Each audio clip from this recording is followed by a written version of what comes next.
కార్యక్రమాన్ని ప్రారంభించే ముందు గురువు గారికి వందనాలు. మరి పాల్గొన్న మీ అందరికీ ధన్యవాదాలండి. విన్నా మళ్ళా వింటూ ఉంటే మరిచిపోయినవి మరొక్కసారి గుర్తు చేసుకుంటాం. అలా లేకపోతే రోజు రోజు ఎన్ని వింటున్నా ప్రపంచ జీవితంలోకి వెళ్ళేటప్పటికీ మాయకి వశమై విన్న విషయాల్ని చాలా తొందరగా మర్చిపోవడం ఉంటుంది.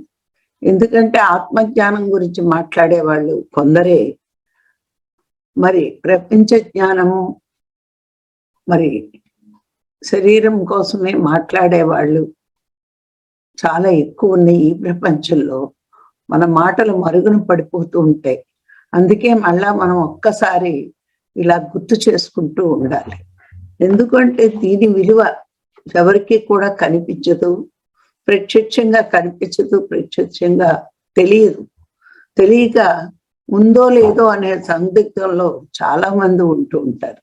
మనం ఎన్ని చెప్తున్నా ఎవరికి వాళ్ళు అనుభవంలోకి తెచ్చుకుంటేనే ఈ ఆనందం దొరుకుతుంది అని అర్థం కాక ఏం చేస్తారు అంటే ఏదో చెప్తారులే, మన వల్ల సాధ్యమా అనుకుంటూ ఉంటారు. కానీ ప్రయత్నిస్తే అందరికీ సాధ్యమే అనే విషయం ప్రయత్నించే వాళ్ళకే తెలుస్తుంది. ఇప్పుడు ఈరోజు ధ్యానం చేసి జ్ఞానం పొంది ఇలా ఉండాలి మానవుడు అని మనం చెప్పినా సరే వాళ్ళ అనుభవంలోకి రాకపోతే, ప్రయత్నించకపోతే ఎవరి జీవితాల్లోని రాదు. అంటే ఈ ప్రపంచంలో దుఃఖం ఎందుకుంది, ఆ దుఃఖానికి కారణం ఏంటి అనేది ఎవరికి వాళ్ళు ఏదో ఒక రోజున లేదా ఏదో ఒక జన్మలో అన్వేషణ మొదలు పెడతారు. మొట్టమొదటి జన్మల్లో ఈ అన్వేషణ ఉండదు. వాళ్ళు ఎందుకంటే ఎంజాయ్ చేయడానికే వచ్చాము, లేదా తినడానికి వచ్చాము. ఈ సంపదలన్నీ తినకపోతే ఎలాగా, అనుభవించకపోతే ఎలాగా, తప్పేంటి, దానికోసమే కదా వచ్చాము, మానవ జన్మ తీసుకున్నదే భోగం కోసం కదా అనుకుంటారు. కొన్ని జన్మలు అయ్యాక ఈ మానవ జన్మ భోగం కోసం కాదు, ఎన్ని భోగాలు అనుభవిస్తున్నా ఆనందం జీవితంలో దక్కనప్పుడు ఏదో ఒక రోజున ఒక గురువు ద్వారానో, స్నేహితుడి ద్వారానో, ఎవరి ద్వారానో ఒకరి ద్వారా యోగంలోకి వస్తారు. భోగాలు అందుకే భగవంతుడు చెప్తాడు, ఎన్ని జన్మలైనా తీసుకోవచ్చు, దీనికి లిమిట్ లేదు. కానీ అన్ని జన్మలు తీసుకున్నాక ఏదో జన్మలో ఆ భగవంతుడి కోసం ప్రయత్నం జరగాల్సిందే అని ఆయనకి తెలుసు. నేను జీవుణ్ణి అనుకుంటే ప్రపంచక భోగాల కోసం వెంపర్లాడతారు. అది తెలుసుకున్న వరకు ఉంటారు. కానీ ఆ భోగాల వెనకాతల పరిగెట్టి పరిగెట్టి పరిగెట్టి ఏదో జీవితంలో ఏదో జన్మలో ఆ అసంతృప్తి అన్నది ఉంటుంది. ఆ అసంతృప్తి వచ్చినప్పుడు మరి దీనికోసము తెలుస్తుంది. అందుకే వైరాగ్యం వద్దంటారు, కానీ వైరాగ్యమే వైభోగం. ఎందుకు అంటే ఎప్పుడైతే జీవితం వాడికి తృప్తిగా అనిపించదో అప్పుడే ఆ తృప్తి కోసం వెతుక్కుంటూ ఉంటాడు. ఆ వెతుక్కున్నప్పుడు మరి నువ్వు వెతుకుతేనేగా దొరికేది ఏదైనా సరే. నీ వెతుకులాటతోటే నీకు గురువు వస్తాడు, సత్యాన్ని బోధిస్తాడు. అప్పుడు నువ్వు సత్యంలో జీవించడం మొదలు పెడతావు. మొదలు పెట్టిన దగ్గర నుంచి ఆనందం ఉంటుంది. చూడండి, మనం ఏదైనా వస్తువు మర్చిపోయినా పారేసుకున్నా దానికోసం తప్పిస్తాం. అయ్యో అది వాల్యూ అయింది, పోయిందే. ఎప్పుడైతే మళ్ళా మీ దగ్గరికి వస్తుందో ఆ వస్తువు, మళ్ళా మనకి ఆనందం ఉంటుంది, పోయిన వస్తువు దొరికి. అలాగే ఆ లోకాల నుంచి మనం ఎవరమో తెలుసుకోవడానికి భూలోకానికి వచ్చి ఈ మాయలో పడిపోయి దాన్ని అన్వేషించకుండా, దాన్ని తెలుసుకోకుండా, దానికోసం ప్రయత్నించకుండా మనం ఈ ప్రపంచంలో ఉన్న భోగాలను అనుభవిస్తూ ఉన్నప్పుడు ఈ శరీరం శాశ్వతం అనుకుంటూ, శరీరానికి సంబంధించిన వాళ్ళందరూ శాశ్వతం అనుకుంటూ, మరి నా భార్య, నా పిల్లలు, నా సంపదలు అనుకున్న మమకారంలో ఉండిపోయినప్పుడు ఏదో ఒక జన్మలో మరి అసంతృప్తి వస్తుంది. ఎంత సంపాదించినా, ఎన్ని పదవులున్నా, ఎన్ని భోగాలు ఉన్నా ఆ అసంతృప్తి అన్నది మనం ఏం వదిలేమో అది తెలియక, మనం ఏం మర్చిపోయామో అది తెలియక అసంతృప్తి. ఆ మర్చిపోయింది తెలుసుకోవడానికే నువ్వు ఏదైతే మర్చిపోయావో అక్కడ ఏదైతే ఒప్పుకుని భూమి మీద చెయ్యట్లేదో, భూమి మీద నువ్వు దేనికోసం తపన పడుతున్నావు అది తెలియచెప్పడానికే గురువు అనేవాడు మన జీవితంలోకి వస్తాడు. మన ప్రయత్నించడం మొదలు పెట్టాకే వచ్చేస్తాడు గురువు చెప్పడానికి. ఆ ప్రయత్నాన్ని సరి అయిన ప్రయత్నంగా మారుస్తాడు గురువు. అప్పటి నుంచి మన జీవితంలో ఆనందం అనేది ఉంటుంది. ఈరోజు ధ్యానము జ్ఞానము ఆ రెండిట్లో ఆనందం లేకపోతే మరి ఎంతమంది ఇంత కష్టపడి మరి ప్రొద్దుటే లేచి ధ్యానం చేసి ఈ జ్ఞానం వినాలి అని తపనతో కూర్చోరు. అలాగే రేపు ధ్యాన మహాచక్రాల్లో కూడా ఎంతో చలికి ఓర్చుకుని సరియైన వసతులు ఇంట్లో లాగా ఉండకపోయినా సరే అందరూ పరుగు పరుగున వచ్చి ఆ ధ్యాన మహాయజ్ఞంలో పాల్గొంటూ ఉంటారు. మరి ఇదే మరి భూమి మీద ఉండగానే ముక్తి కోసం ప్రయత్నించడం, జీవన్ముక్తి అంటే మరి దాంట్లో పరాకాష్ఠకి వెళ్ళిన వాళ్ళు ఆ జీవన్ముక్తులు ఎలా ఉంటారో ఈవేళ మన సబ్జెక్ట్లో మనం కొద్దిగా తెలుసుకుందాం. అందరూ ప్రయత్నిస్తారు. ఆ ప్రయత్నించింది ఆ లక్షణాలు తెలుసుకుంటే ఎప్పటికప్పుడు మనకు ఆ లక్షణాలు వస్తున్నాయా లేదా అని అనుకుంటూ రానప్పుడు దానికోసం ప్రయత్నిస్తూ ఉంటాం. అయితే ఈ జీవన్ముక్తి లక్షణాలు రావాలి, అది జీవన్ముక్తులు ఎలా ఉంటారో మరి ఉన్నప్పుడు వాళ్ళు ఎలా ప్రవర్తిస్తారో అన్నది వేళ కొంచెం తెలుసుకుందాం. జ్ఞానం చేత అంటే వాళ్ళు సాధన చేస్తారు కాబట్టి ఆ సాధన వల్ల వాళ్ళ సాధన వల్ల, గురు సాంగత్యం వల్ల, సజ్జన సాంగత్యం వల్ల, స్వాధ్యాయం వల్ల, సేవ వల్ల ఎంతో జ్ఞానాన్ని వాళ్ళు పొందుతారు. ఆ జ్ఞానాన్ని పొందినప్పుడు వాళ్ళు సమస్త సంశయాల్ని వదిలేస్తారు. ఆ సంశయాలు అన్నవే వాళ్ళకు ఉండవు. అందుకే అన్నిటికీ వాడికి సమాధానాలు దొరుకుతాయి. అందుకే అన్నారు సమాధానాలు దొరికిన స్థితే సమాధి స్థితి. వాళ్ళు ఎప్పుడూ కూడా సమాధి స్థితిలోనే ఉంటారు. వాళ్ళు కళ్ళు మూసుకుంటే వాడి సంశయం ఏంటో వాడి ఉన్న నుంచి ఆత్మ నుంచే వాడికి సమాధానం దొరుకుతుంది. చూడండి, మనం ఒక్కొక్కసారి కూర్చున్నప్పుడు ఈ పని చెయ్యి ఆ పని చెయ్యి అని లోపల నుంచి వస్తూ ఉంటుంది. ఎందుకు వస్తుందంటే సాత్వికంలోకి వచ్చి, శుద్ధ సాత్వికంలోకి వచ్చి మనమంటే ఏంటో తెలియనప్పుడు ఇప్పుడు ధ్యానం చెయ్యాలి అనేది మనలో నుంచి వచ్చింది కాబట్టే మనం ధ్యానం చేస్తున్నాం.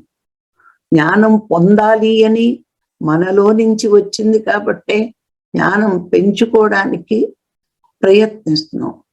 అంటే దేనికోసం వెతుకుతున్నామో అది మనలో నుంచే రావాలి. ఎవరో చెప్తే కొన్నాళ్ళు వింటాము, కొన్నాళ్ళు వినము. అలాగే ఒక ధ్యానికి సమస్త సందేశాలు అవన్నీ నివృత్తి అవ్వడానికి తనలోంచే తనకి వస్తూ ఉంటుంది. అందుకే సమస్త సంశయాల్ని వదిలిన స్థితి జ్ఞానికి ఉంటుంది. అదే సమాధి స్థితిలో ఉండడం. అలాగే మరి పాపరహితులు, వాళ్ళకి అన్నీ తెలుసు. ఎప్పుడు తెలుస్తుంది? అందరిలోని ఆత్మ ఉన్నాడు. ప్రతి జీవి ఆత్మస్వరూపమే అని తెలిసినప్పుడు ఏ జీవిని హింసించినా, ఏ జీవిని బాధ పెట్టినా భగవంతుణ్ణి బాధ పెట్టడమే అని వాళ్ళకు తెలుసు. కాబట్టి మనకి వాళ్ళు అసలు పాపం చెయ్యడానికే చెడుస్తారు. వాడు శరీరంగా చూడరు కాబట్టి ప్రతి వాళ్ళని ఆత్మగా చూస్తారు కాబట్టి వాళ్ళు పాపమే చెక్కిరు జీవన్ముక్తులు. మరి సర్వ ప్రాణుల హితము కోరుకుంటారు. అంటే వాళ్ళని బాధ పెట్టకపోవడమే కాదు, వాళ్ళు క్షేమంగా ఉండాలని కోరుకుంటారు. ఇప్పుడు మనం ఉన్నాం, పత్రికారు చెప్పారు మాంసాహారం పాపం అని. ఇప్పుడు మనం ఏం చేస్తున్నాము? చంపుతున్నప్పుడు ఆపడం కాదు, చంపొద్దనే చెప్తున్నాం. అంటే ఆ ప్రాణులు హాయిగా క్షేమంగా ఉండాలనే మన ప్రచారంలో ఒక భాగంగా మనం అది చెప్పడం జరుగుతుంది. మరి అలాగే ఎప్పుడు మనసుని వర్తమానంలో ఉంచుకుంటూ నిశ్చల స్థితిలో ఉంటారు. ఈ వర్తమానంలో ఉండాలి అంటే ఒకటే ప్రాక్టీస్ చేస్తారు వాళ్ళు. ఏంటంటే ఏది జరిగినా నా మంచికే జరుగుతుంది అని అనుకున్నప్పుడు మన మనసు ఎప్పుడు కూడా నిశ్చల స్థితిలోనే ఉంటుందండి. అయ్యో ఒకప్పుడు నాకు అది ఉండేది, ఈవేళ ఇలాగనుకుని ప్రయత్నించాను, ఇది ఇలాగైపోయింది అని అనుకోరట వాళ్ళు. ఎప్పుడు ఏది జరిగినా నా మంచికే జరుగుతుంది. ఒక కష్టము ఒక సుఖము రెండు కూడా వాడి మంచికే జరుగుతుంది అని వాళ్ళు తెలుసుకుంటారు. అలా ప్రతి విషయాన్ని కూడా పాజిటివ్గా తీసుకోవడం అలవాటు అవుతుంది. ఎందుకు పాజిటివ్గా తీసుకుంటారు? కష్టం వచ్చినా సరే అంటే వాళ్ళ కర్మఫలాలే, ఆ కర్మ ఒకటి రద్దవుతుంది, ఏది జరిగినా మంచికే అనే భావనతో ఉంటారు జీవన్ముక్తులు. మరి ఇలాగా ప్రతి విషయంలోని కూడా ఇలా ఉంటారు కాబట్టి నిర్వాణ స్థితి అంటారు దీన్ని.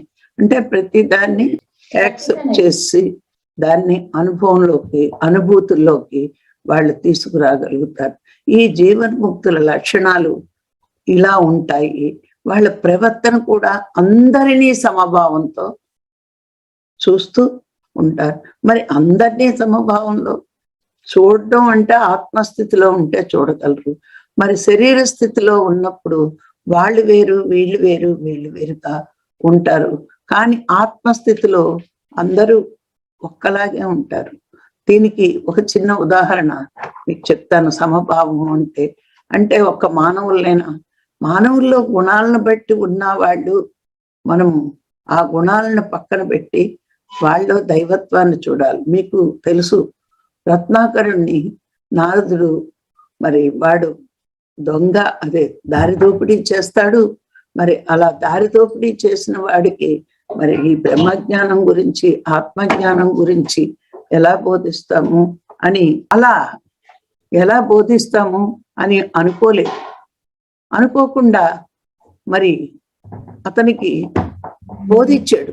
ఏంటి పాపం ఏంటో పుణ్యం ఏంటో ఈ కర్మ సిద్ధాంతం గురించి నేర్పి, ఎవరికైనా నేను మామూలుగా కూడా చెప్తాను, ధ్యానం చెప్పాలి అంటే ఒకవేళ మా వల్ల అవుతుందా అన్నప్పుడు మనం ముందు కొంచెం కర్మ సిద్ధాంతం వాళ్ళకి నేర్పి, ఇలా పుట్టడానికి కారణం, ఈ చేయడానికి కారణం, ఇవన్నీ మనం ముందు వాళ్ళకి నేర్పించి, ఎవరికైనా సాధ్యమే ధ్యానం.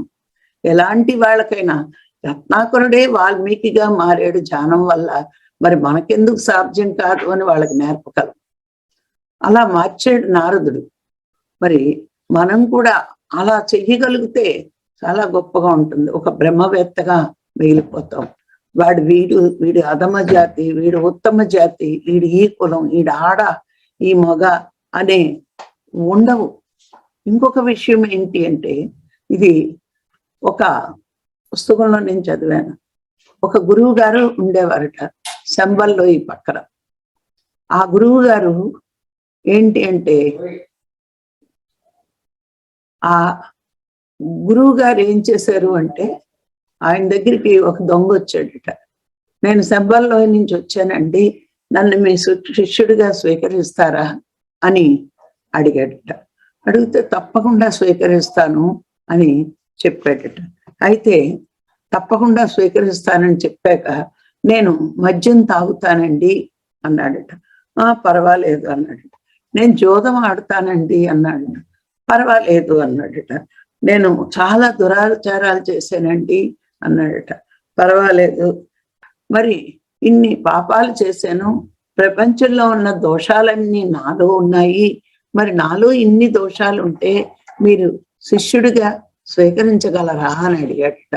అప్పుడు ఆయన అంటాడట, నాయన నిన్ను భగవంతుడే భరిస్తున్నాడు ఈ భూమి మీద ఉంచి. మరి ఆ పరమాత్మ నిన్ను భరిస్తున్నప్పుడు, ఈ సృష్టిలో నిన్ను ఉంచినప్పుడు, మరి నిన్ను నేను భరించడంలో తప్పే ఉంది? పరమాత్మే భరిస్తున్నాడు కదా నిన్ను ఈ భూమి మీద ఉంచి. మరి నిన్ను నేను భరించలేనా? నేను భరిస్తాను. పరమాత్మ ఒప్పుకున్న ప్రతిదీ కూడా నేను ఒప్పుకుంటాను. ఆయన అనుజ్ఞ వల్లే నువ్వు భూమి మీద ఉన్నావు. మరి భూమి మీద ఉన్నావు కాబట్టి ఇప్పుడు నా దగ్గరికి వచ్చి నేర్చుకోవాలి అనుకుంటున్నావు, నీకు అన్ని నేర్పుతాను అన్నాడట. అంటే ఒక బ్రహ్మజ్ఞాని అందరినీ సమదృష్టితో చూస్తాడు అనడానికి నిదర్శనం. మనం అనుకుంటూ ఉంటాం ఒక్కొక్కసారి, పత్రికారు వాళ్ళేమి అనరు, వీళ్ళేమి అనరు, వీళ్ళేమి అనరు, ఏంటి ఆయన అలా వదిలేస్తాడు, ఎవరిని డిసిప్లిన్ లో పెట్టడం అనుకుంటాం. కానీ ఒక బ్రహ్మవేత్త, ఒక బ్రహ్మజ్ఞాని ఇలా ఉంటాడని, అందుకే పత్రిసారు మనందరినీ స్వాధ్యాయం చేయండి అంటాడు. చేస్తున్నాం, కానీ మళ్ళా మన ఆలోచన వక్ర మార్గంలోకి వెళ్తుంది.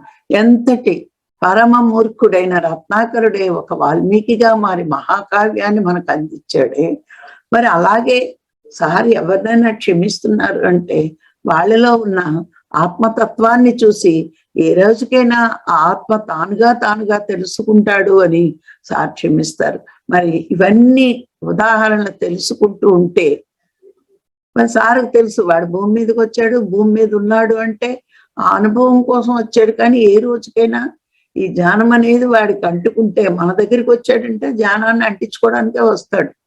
అంటుకుంటే వాడు కూడా ఏ రోజుకైనా వాల్మీకిగా మారొచ్చు, తనకు తాను తెలుసుకుని గొప్ప బ్రహ్మజ్ఞానిగా మారొచ్చు అని సార్ అనుకోవచ్చు.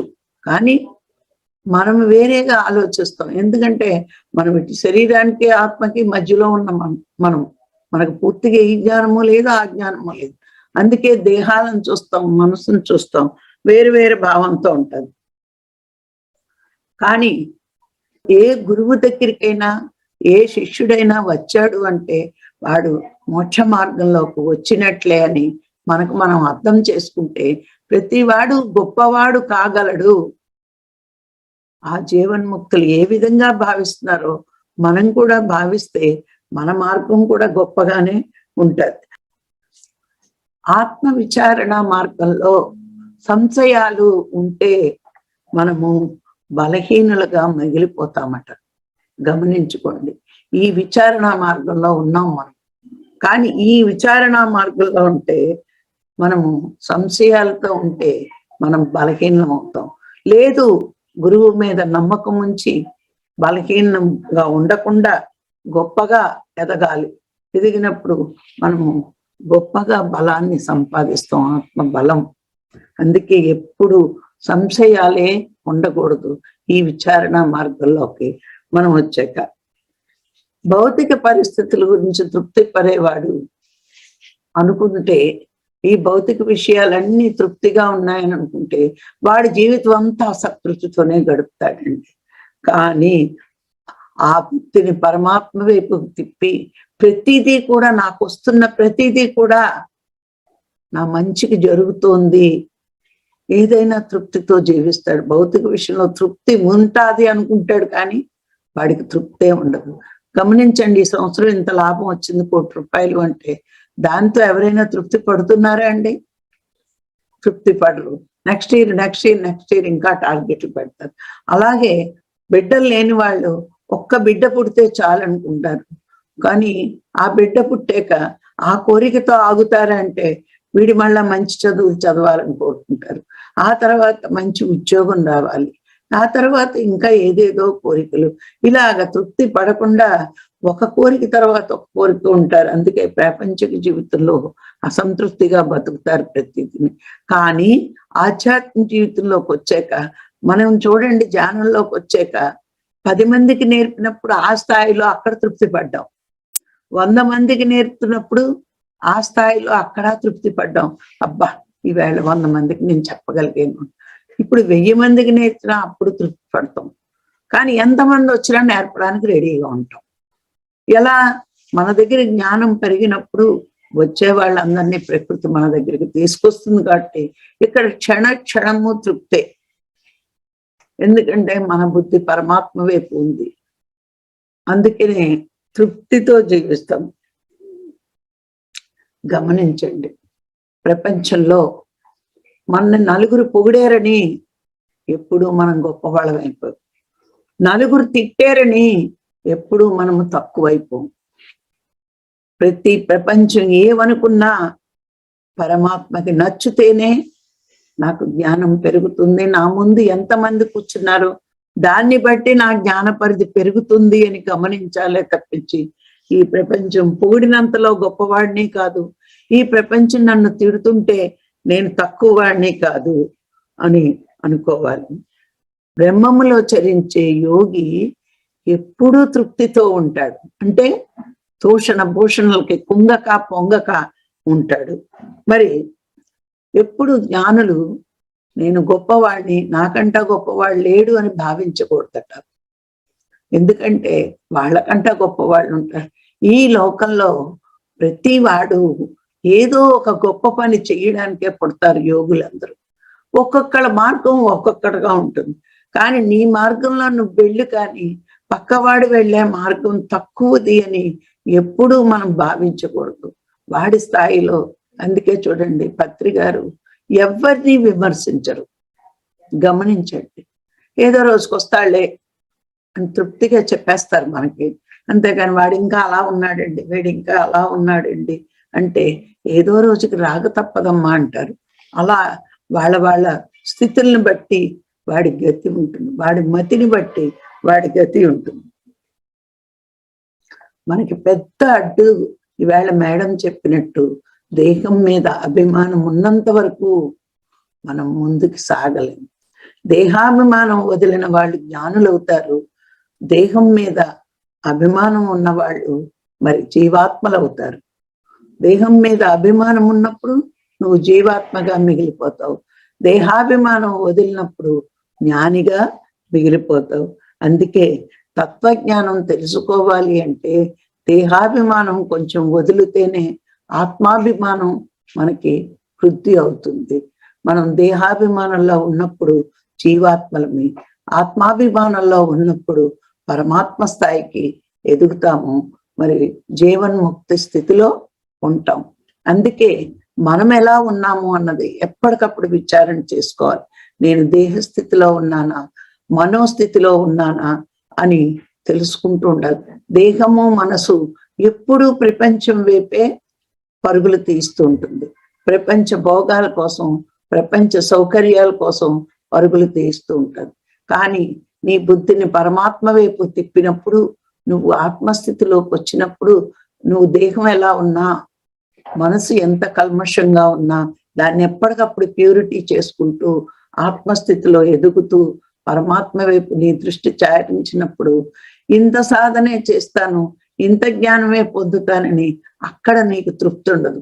ఈ కొంత సాధనలోనే నాకు ఇంత ఆనందం ఉంటే ఇంకా ఎక్కువ సాధన చేస్తే ఇంకెంత ఆనందంగా ఉంటుంది అనే ఊహలో నువ్వు బుద్ధి స్థితిలోకి వెళ్ళినప్పుడే తెలుస్తుంది. అందుకే దేహము మనసు ప్రపంచం వైపు లాగుతూ ఉంటుంది. నీ బుద్ధిని పరమాత్మ వైపు తిప్పినప్పుడల్లా అప్పుడు నీకు ఆత్మ నుంచి వచ్చే సంకేతాలన్నీ కూడా బుద్ధికి అందుతాయి. ఆ బుద్ధి పరమాత్మ వైపుకు తిప్పుతూ ఉంటుంది. చూడండి, మనం మన గురించి ఎప్పుడు బాధపడం. లోకంలో వాడికి ఎక్కువ ఉంది, నాకు లేదు, పరచింతనది. అంటే నీకు లేదని చింతలేదు, పక్కవాడికి ఎక్కువ ఉందని చింతన. చింతన రెండు కాదు. నిశ్చింతగా ఉండాలి అంటే నువ్వు ఆత్మ వైపు తిరగాలి, ఆత్మని ఆశ్రయించాలి, ఆ పరమాత్మని ఆశ్రయించాలి. ఆత్మని ఆశ్రయించడం అంటే ఏమీ కాదండి.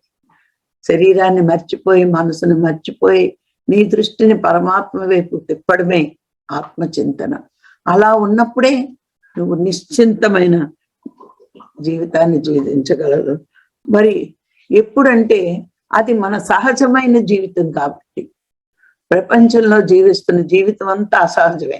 చూడండి, మనం మేకప్ చేసుకుంటున్నామంటే మన కోసం కాదు, అది కంఫర్ట్ ఏం కాదు, అయినా చేసుకుంటాం. ఎందుకు చేసుకుంటున్నాం? పక్కవాడు నేను బాగున్నానని అనుకోవాలి. ఒక మంచి బట్టలు వేసుకున్నా అది కంఫర్ట్ కాదు. రోజు ఒక 20,000 30,000 రూపాయలు చీర కట్టుకుని రుతుకూకలా ఉండాలంటే ఎవరు ఉండరు, అది కంఫర్ట్ కాదు. కానీ పక్కవాడు మనం మెచ్చుకోవాలి.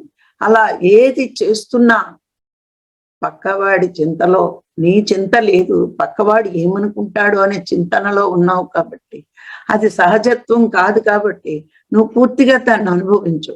సహజత్వం ఏంటి? నువ్వు ఎలా ఉండాలో అలా ఉండడం. ఎప్పుడైతే ఆత్మచింతనలోకి వస్తావో ప్రజల యొక్క చింతన వదులుతావు. నువ్వు ఆ ప్రజల యొక్క ఆలోచన, వాళ్ళు ఏమనుకుంటారు, యోగులు జీవన్ముక్తులు ప్రపంచాన్ని పట్టించుకోరు, పరమాత్మ గురించి పట్టించుకుంటారు. అందుకే వాళ్ళు నిశ్చింతగా ఉంటారు. మనం ఇంకా ప్రపంచం ఏమనుకుంటుందో అనుకుంటాం కాబట్టి కాసేపు ఇలా ఉంటాం, కాసేపు అలా ఉంటాం. కానీ ఎప్పుడు కూడా ఈ మార్గంలోకి వచ్చాక మనం ఎప్పుడు వెనక్కి తగ్గకూడదు. ఈ రాగద్వేషాలు, భయాలు, కోపాలు ఇవన్నీ మనసు కాబట్టి ఆ ఉంటే ఇంకా మనం మనోస్థితిలో ఉన్నట్టే.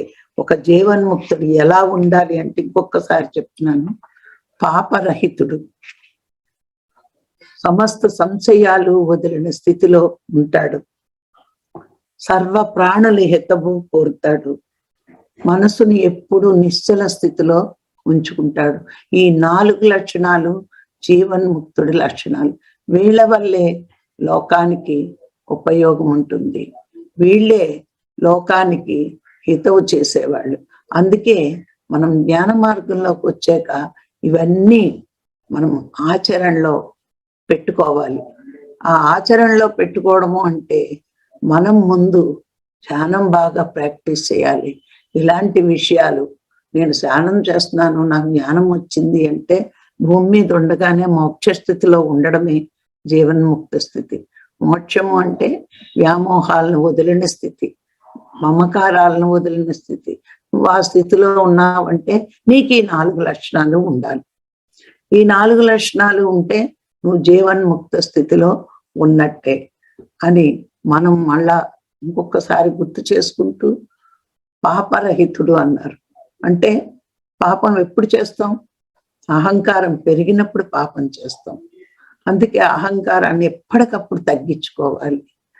మీకు ఎన్నోసార్లు నేను చెప్తూ ఉంటాను, ఉపనిషత్తులు మొత్తం ఒకే వాక్యం ఏకంగా చెప్పినాయి అన్ని ఉపనిషత్తులు, అహంకారికి ఆత్మజ్ఞానం అబ్బదు అని.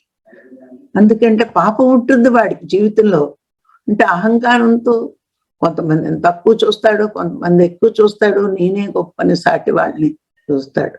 కానీ గమనించుకోండి, ప్రపంచం గురించి ఎంత చూసినా, ప్రపంచం తృప్తి కోసం ఎంత ప్రయత్నించినా మన జీవితంలో తృప్తి ఉండదు. నువ్వు ఏదైతే అనుకున్నావో అది ఆత్మ మార్గంలో పరమాత్మని అన్వేషణలో ఉన్నప్పుడే నీకు తృప్తి, ఆనందం.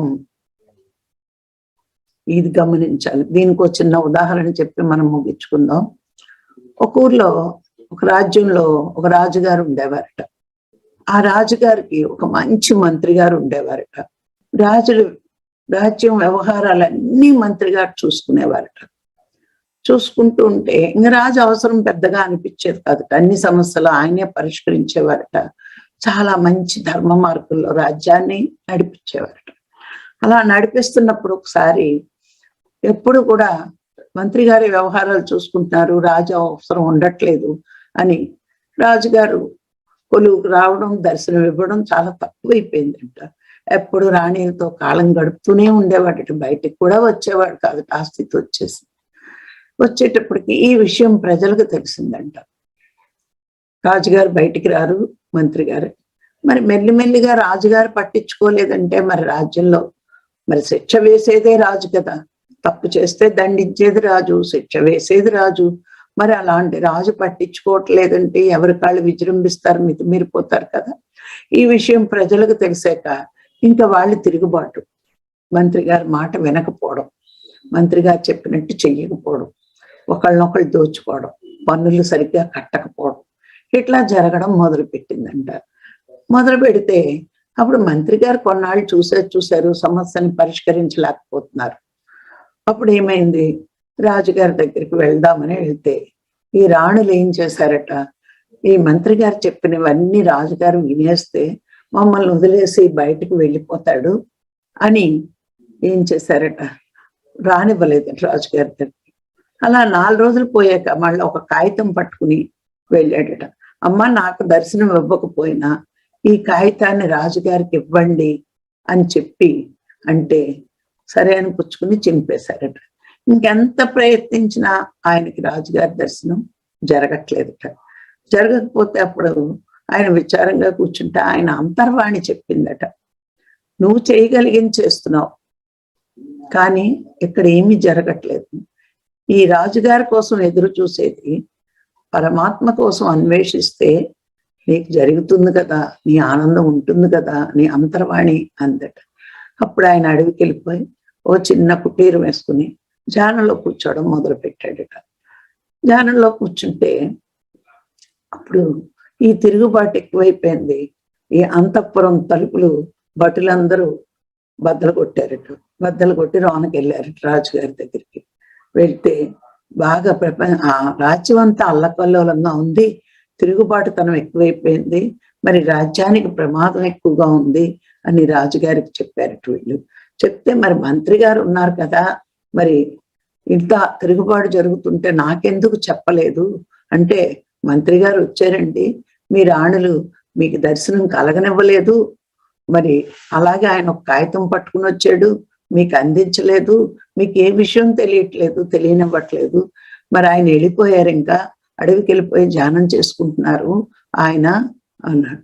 అంటే అయితే పదండి, ఆయన లేకపోతే రాజ్య పరిపాలన సరిగ్గా జరగదు అని చెప్పి పరివారాన్ని తీసుకుని మరి అడవికి వచ్చి మంత్రి గారి దగ్గరికి వచ్చి, అదేంటి మహాశయ్య, మీరున్నారని నేను నిశ్చింతగా ఉంటే మరి మీరు వెళ్ళిపోయారేంటి మరి అంటే, అప్పుడు మంత్రి అంటాడట, మరి మీ దర్శనం నాకు జరగట్లేదు, మీ దర్శనం కోసం నేను ప్రయత్నించినా జరగట్లేదు కాబట్టి పరమాత్మ దర్శనం కోసం ప్రయత్నిస్తున్నాను, ఆయనైనా నా మీద కనికరిస్తాడేమో అనుకున్నాను, కానీ నిజంగా కనికరించాడు.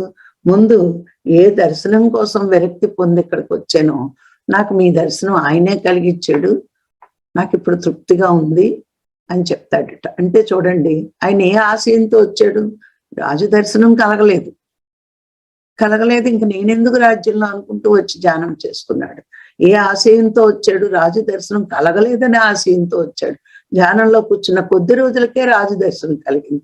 నేను రాజ్యంలో ఉన్నప్పుడు మీ దర్శనం కలగలేదు, చూసారా, నేను వచ్చి కొద్ది రోజులు ధ్యానం చేస్తేనే మీ దర్శనం కలిగింది, మరి పరమాత్మ కోసం ఎదురు చూస్తే ఇంకెంత గొప్పగా నాకు జీవితంలో ఆనందాలు వస్తాయో అని నేను రాను ఎక్కడికి అని చెప్పిరా మంత్రి వెళ్ళలేదట.